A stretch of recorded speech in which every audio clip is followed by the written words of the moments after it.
ada yang begitu kepala dinas saya dengar, hari itu demi Allah saya berhentikan jadi kepala dinas. Tuh. Kalau saya ditanya oleh Allah nanti di hari kemudian, apa yang kau bikin waktu kau jadi bupati, waktu kau jadi gubernur, biar urus sholat saja kau tidak bisa. Maka mohon maaf, saya bilang, kalau ada yang tidak setuju dengan program ini, cari bupati lain selain saya. Di Berani Berkah ini teman-teman, programnya itu adalah sholat berjamaah. Jadi saya tidak perlu semua orang sholat yang beragama Islam ya. Satu, saya sudah bikin edaran, kalau ada rapat Pemda 30 menit sebelum waktu sholat sudah tutup rapat. Ya.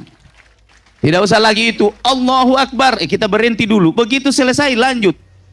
Kalau ada yang begitu kepala dinas saya dengar, hari itu demi Allah saya berhentikan jadi kepala dinas. Terus ada yang bilang sama saya, Pak, tidak boleh main paksa begitu. Jadi saya bilang dulu sama pegawai Morowali, saya ini diamanahkan Allah jadi pemimpin. Waktunya cuma 5 tahun. Jadi kalau saya ditanya oleh Allah nanti di hari kemudian, apa yang kau bikin waktu kau jadi bupati, waktu kau jadi gubernur, biar urus sholat saja kau tidak bisa.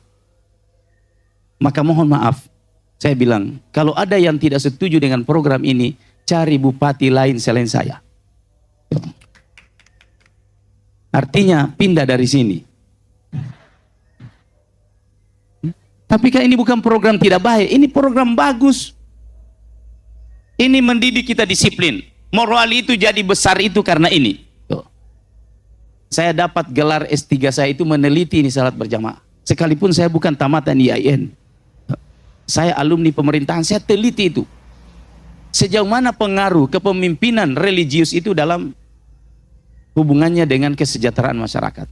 Saya cerita sedikit. Di dalam buku Reinventing Government, karangan David Osborne, itu disebutkan tugas pemerintah itu cuma 2. Prosperity, security. Mensejahterakan rakyatnya dan membuat rakyatnya aman. Tapi ternyata di Al-Quran itu disebut Rabb hadzal bait alladzi at'amahum min ju' wa amanahum min khauf. Sembah aku di rumahku, saya kasih kamu 2 jaminan. Saya sejahterakan hidupmu, saya hilangkan rasa laparmu, dan saya jamin keamananmu, saya hilangkan rasa takutmu. Jadi kita mulai dari Pemprov ini ya. Ya. Jadi nanti kalau ada azan berkumandang, sudah tinggalkan.